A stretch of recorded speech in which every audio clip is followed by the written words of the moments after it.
Hey guys, in this video I'm going to show you how to change your Candy Crush Saga profile picture. If you find this video helpful, please consider to like this video and subscribe to my channel.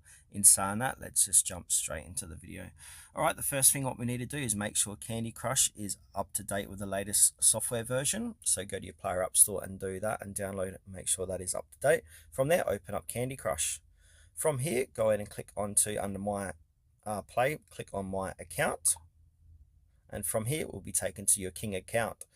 On your profile picture it will have a little photo or image icon. Click onto that and you'll be taken to this page here where you can change your image. So go ahead and click onto change image and just go ahead and find that image inside of your mobile device. So if I want to go ahead and change it to one of these photos inside my download, we can do that. We can increase the image or edit the image a little bit inside of here. It's not the greatest of that. So from here I'm going to click on save image. Then it'll say uploading, and then it should redirect us back to Candy Crush with our new image. So if we go back to game, you can see my image has been changed.